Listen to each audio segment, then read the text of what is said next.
बहुत बहुत स्वागत है आप सभी का आपके अपने चैनल प्रिंस लर्निंग सेंटर में। और आज की इस वीडियो में हम बात करने वाले हैं B Com third semester inventory management के एक बहुत ही महत्वपूर्ण topic FIFO method. FIFO method inventory management को मैनेज करने के लिए, इन्वेंट्री को संतुलन में बनाए रखने के लिए एक मेथड होता है, एक पद्धति होती है जिसके माध्यम से हम इन्वेंट्री को मैनेज करते हैं कि हमारा कौन सा इन्वेंट्री किस समय आ रहा है तो उसको किस समय सेल करना है। तो इन्वेंट्री को मैनेज करने की कई पद्धतियां होती हैं, जैसे कि फीफो होता है, लीफो होता है, मीफो होता है, हीफो होता है। तो उसमें से फीफो मेथड जो होता है ये कहता है फर्स्ट इन फर्स्ट आउट, मतलब पहले आओ पहले जाओ। तो फीफो मेथड के द्वारा हम कैसे इन्वेंट्री को मैनेज करते हैं, आज की इस वीडियो में हम फीफो मेथड के बेस पर एक न्यूमेरिकल को सॉल्व करने वाले हैं। तो वीडियो बहुत ही महत्वपूर्ण होने वाला है, एग्जाम में ये प्रश्न हर बार पूछा जाता है।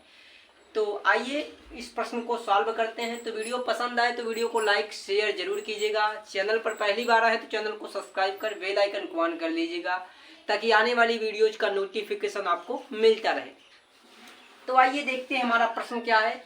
तो हमारा प्रश्न है from the following information of Aman limited you are required to value the cost of materials issued and ending inventory by FIFO method.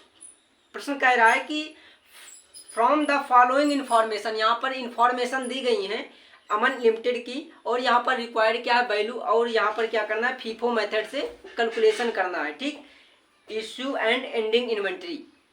यहाँ पर कुछ परचेज मटेरियल दिए गए हैं, कुछ इशूड मटेरियल दिए गए हैं कि इतने मटेरियल परचेज किए जा रहे हैं, इतने रेट से परचेज किए जा रहे हैं, और कुछ मटेरियल हैं जो कि इतने तारीख को सेल किए जा रहे हैं। तो आइए इसका हम फीफो मेथड से सॉल्यूशन करते हैं। तो सबसे पहले यहाँ पर हम लिख लेते हैं स्टोर लेजर अकाउंट। ठीक, स्टोर लेजर अकाउंट। ठीक, यहाँ पर हम लिख लेंगे स्टोर लेजर अकाउंट, यहाँ पर ब्रैकेट में कर देते हैं फीफो मेथड। ठीक, हम फीफो मेथड यहाँ पर अप्लाई कर रहे हैं, मतलब पहले आओ पहले जाओ, first in first out, FIFO method. अब देखिए जो न्यूमेरिकल करने का प्रोसेस होता है इसमें टोटल हमें 10 कॉलम बनाने होते हैं, 10 कॉलम बनाने होते हैं।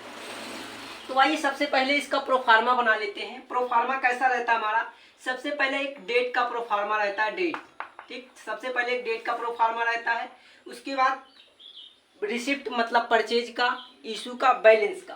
तो यहाँ पर हम क्या कर देते हैं रिसिप्ट कर देते हैं,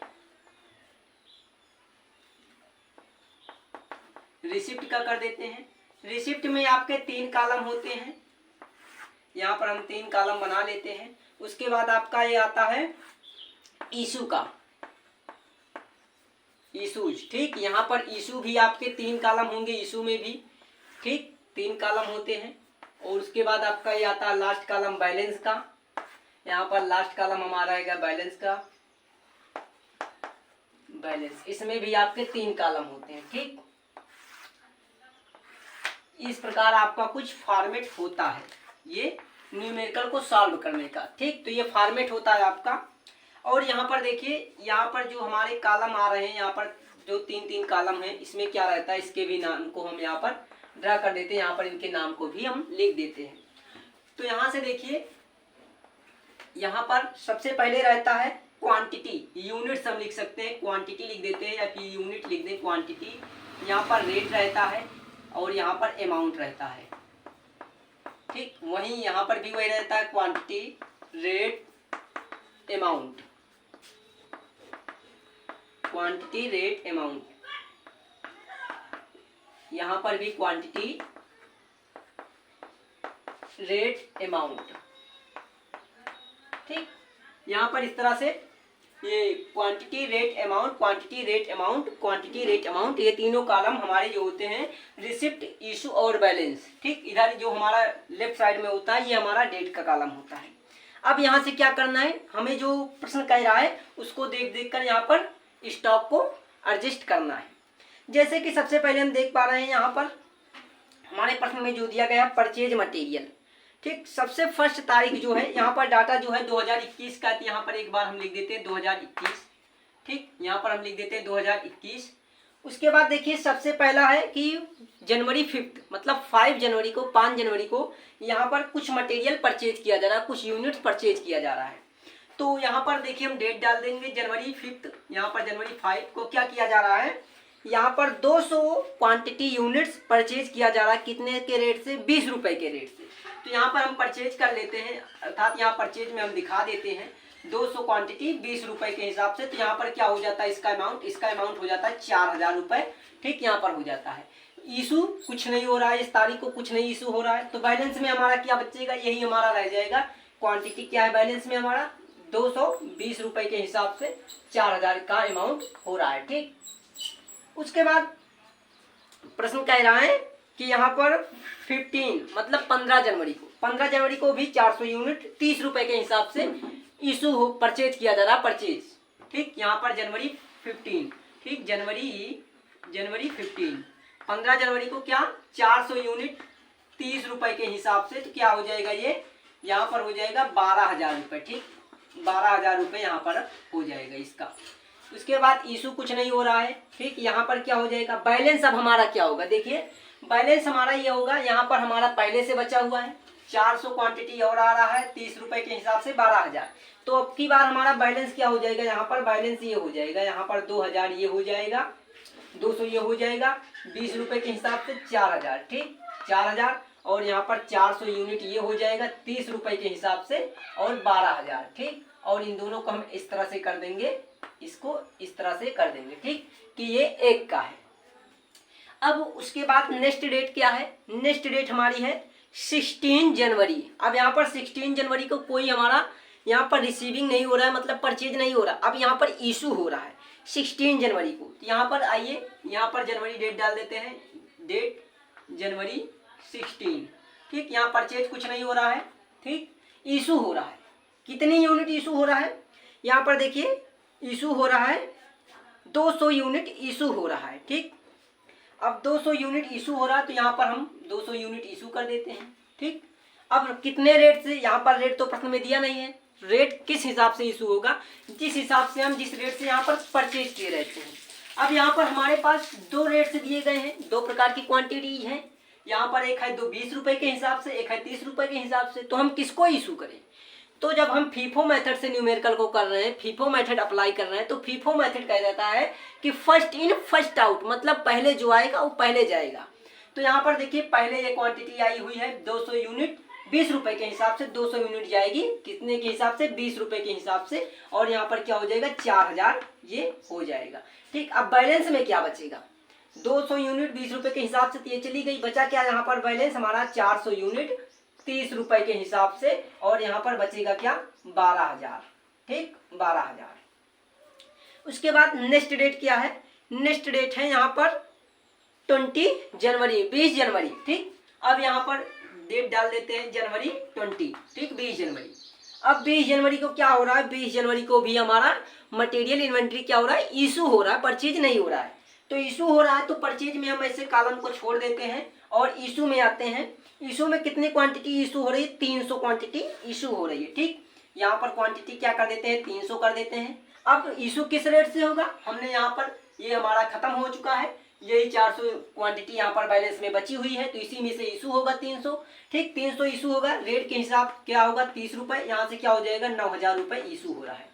ठीक, अब देखिए 300 क्वांटिटी इशू हो गई, बचा कितना यहाँ पर 100 यूनिट बच गया, 100 क्वांटिटी बच गया, 100 यहाँ पर लिख देते हैं। रेट क्या हो जाएगा 30 रुपए, यहाँ पर क्या हो जाएगा 3000 का बैलेंस यहाँ पर बच जाएगा। ठीक, 3000 का ये बैलेंस बच जाएगा। उसके बाद नेक्स्ट डेट देखते हैं, अगला नेक्स्ट डेट हमारा आ रहा है 25 जनवरी। 25 जनवरी को लेकिन यहाँ पर परचेज कर रहा है, क्वेश्चन कह रहा है कि 25 जनवरी को हम परचेज कर रहे हैं। ठीक, जनवरी 25 यहाँ पर परचेज कर रहे हैं, कितनी क्वांटिटी परचेज कर रहे हैं 200 क्वांटिटी यहाँ पर परचेज कर रहे हैं। रेट क्या है हमारा 40 रुपए है। ठीक, 40 रुपए, यहाँ पर क्या हो जाएगा 8,000 रुपये टोटल हमारा यहाँ पर अमाउंट हो जाएगा। और यहाँ पर इशू कुछ कर नहीं रहे इस तारीख को, तो ऐसे छोड़ देंगे। बैलेंस में चले जाते हैं, बैलेंस में हमारा क्या बचेगा 100 यूनिट ये पहले से बचा हुआ है, 100 यूनिट इसको लिख देते हैं 30 के हिसाब से 3000। ठीक, और उसके बाद 400 200 यूनिट यहाँ पर हम नया परचेज कर रहे हैं तो इसको भी बैलेंस में आ जाएगा 40 के हिसाब से, ये आ जाएगा 8000। ठीक, 8000। अब इन दोनों को क्या कर देंगे, एक में कर देंगे, इन दोनों को हम ऐसे एक में कर देते हैं। ठीक, तो ये हो गया हमारा 25 जनवरी को 200 यूनिट 40 रुपए के हिसाब से हमने परचेज किया। अब उसके बाद क्वेश्चन में देखते हैं तो अगला नेक्स्ट डेट क्या है, 26 जनवरी 26 जनवरी। ठीक, 26 जनवरी को हम क्या कर रहे हैं, इशू कर रहे हैं, परचेज नहीं कर रहे हैं। यहाँ पर कितनी क्वांटिटी, 200 यूनिट। तो यहाँ पर आइए, यहाँ पर जनवरी 26 कर देते हैं, जनवरी 26। यहाँ परचेज नहीं कर रहे हैं, इशू कर रहे हैं। कितना इशू कर रहे हैं, इशू हम कर रहे हैं 200 क्वांटिटी। यहाँ पर 200 क्वांटिटी कर देते हैं। ठीक, 200 क्वांटिटी कर रहे हैं इशू, लेकिन फीफो मेथड है, फीफो मेथड है तो यहाँ पर तो 100 क्वांटिटी है, यहाँ पर 200 क्वांटिटी है, तो हम किसको सेल करेंगे, क्या 200 क्वांटिटी हम इसको सेल कर देंगे जो 200 क्वांटिटी है, इस 200 क्वांटिटी को नहीं। फीफो मेथड हमारा ये कहता है कि जो पहले आएगा वो पहले जाएगा, जो बाद में आएगा वो बाद में जाएगा। लेकिन पहले तो ये आया है तो 100 क्वांटिटी यहाँ पर पहले ही आया है, लेकिन 100 ही क्वांटिटी है, हमें इशू कितना करना है, 200 क्वांटिटी। तो हम क्या करेंगे, हम ये करेंगे कि 100 क्वांटिटी इसको सेल करेंगे, फिर 100 क्वांटिटी इसमें से सेल करेंगे। तो आइए यहाँ से 100 क्वांटिटी कर देते हैं, कितने के हिसाब से, 30 रुपए के हिसाब से। यहाँ से क्या हो जाएगा, 3000 हो जाएगा, यहाँ पर 3000 हो जाएगा। उसके बाद 100 क्वांटिटी 40 रुपए के हिसाब से कर देते हैं, 100 क्वांटिटी 40 रुपए के हिसाब से कर देते हैं, 4000 हो जाएगा।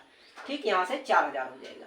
अब देखिए बैलेंस में क्या बचेगा, यहाँ से 100 क्वांटिटी तो हमारी सेल हो चुकी है और इसमें से भी 100 क्वांटिटी सेल हो चुकी है। बचा क्या है, इसमें से बचा केवल है 100 क्वांटिटी 40 रुपए के हिसाब से। तो यहाँ पर बचा क्या है, 4000 रुपए हमारा बैलेंस बचा हुआ है। इन दोनों के क्या कर देते हैं, हम एक में कर देते हैं कि ये हमारा एक का है। ठीक, उसके बाद अब ये हमारा 26 जनवरी का कंप्लीट हो गया। उसके बाद प्रश्न कह रहा है कि 28 जनवरी को भी यहाँ पर क्या कर रहे हैं, कुछ क्वांटिटी सेल कर रहे हैं, इशू कर रहे हैं। कितना है, 50 क्वांटिटी, 50 क्वांटिटी यहाँ पर सेल कर रहे हैं। तो यहाँ पर क्या कर देते हैं, जनवरी 28 कर देते हैं। और परचेज कुछ हो नहीं रहा है, इसको ऐसे कर देते हैं। और यहाँ पर सेल कर रहे हैं, कितना कर रहे हैं, 50 क्वांटिटी कर देते हैं। हमारे पास बैलेंस में केवल 100 ही क्वांटिटी बची हुई है, 50 हम 28 को सेल कर रहे हैं। तो यहाँ पर कर देते हैं, यहाँ पर रेट क्या है, 40 के हिसाब से सेल होगा। यहाँ से क्या हो जाएगा, 2000 रुपए सेल हो जाएंगे, अमाउंट 2000 आ जाएगा। बचेगा क्या, अब यहाँ पर 100 क्वांटिटी थी, 50 हमने सेल कर दिया, बचेगा क्या, 50 क्वांटिटी बचेगा। क्या बचेगा, 50 क्वांटिटी बचेगा। रेट क्या रहेगा, 40, और यहाँ पर अमाउंट बैलेंस जो होगा ये 2000 होगा। ठीक, तो यहाँ से हमने इसको सेल कर दिया। और यहाँ से इसको कर देते हैं हम अंडरलाइन, यहाँ से लाइन खींच ड्रा कर देते हैं। ठीक, ये हमारा कैलकुलेट हो गया है। तो इस प्रकार हमने यहाँ पर कैलकुलेट किया। अब देखिए हमारा क्लोजिंग स्टॉक कितना बच रहा है, क्लोजिंग स्टॉक कितना बच रहा है। तो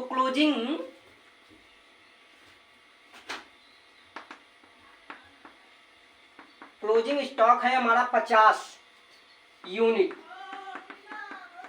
@ 40 रुपए के हिसाब से। ठीक, क्लोजिंग स्टॉक 50 यूनिट्स @ 40 रुपए के हिसाब से इक्वल करके हम कर देते हैं यहाँ पर 2000 रुपए। ठीक, तो यहाँ पर या फिर हम लिख सकते हैं closing stock 50 unit, closing stock rate 40 रुपए, या लिख दें यहाँ पर डायरेक्ट इक्वल करके हमने लिखा 2000, या फिर हम लिख सकते हैं क्लोजिंग अकाउंट बैलेंस। ठीक, या क्लोजिंग स्टॉक अमाउंट, तो यहाँ पर इसको 2000 कर सकते हैं। तो ये आपका एक क्लोजिंग स्टॉक बच रहा है। ठीक, तो यही आपका आंसर हो जाएगा। यहाँ से क्लोजिंग स्टॉक 50 यूनिट @ 40% के हिसाब से टोटल 2000 अमाउंट बच रहा है। तो इस प्रकार आप क्या करते हैं, किसी भी न्यूमेरिकल को सॉल्व करते हैं जहाँ पर फीफो मेथड की बात हो रही हो। तो आई होप आपको समझ में आया होगा कि फीफो मेथड कैसे हम अप्लाई करते हैं और फीफो मेथड के माध्यम से हम कैसे न्यूमेरिकल को सॉल्व करते हैं और अपनी इन्वेंट्री को मैनेज करते हैं। फीफो मेथड क्या होता है, पहले आओ पहले जाओ, फर्स्ट इन फर्स्ट आउट। तो यहाँ पर हमने वही किया है कि जो क्वांटिटी हमारी, जो इन्वेंट्री हमारे पहले आ रही थी वो पहले गई, उसको इशू हमने पहले किया, और जो क्वांटिटी बाद में आई उसको हमने बाद में इशू किया। तो वीडियो को ज़्यादा से ज़्यादा लोगों तक शेयर कीजिएगा। वीडियो पसंद आई हो तो लाइक कमेंट जरूर कीजिएगा। अगर चैनल को सब्सक्राइब नहीं किया तो चैनल को सब्सक्राइब कर लीजिएगा, क्योंकि हम आपके लिए ऐसे ही वीडियो लेकर आते रहते हैं। मिलते हैं नेक्स्ट वीडियो में, तब तक के लिए आप सभी को धन्यवाद।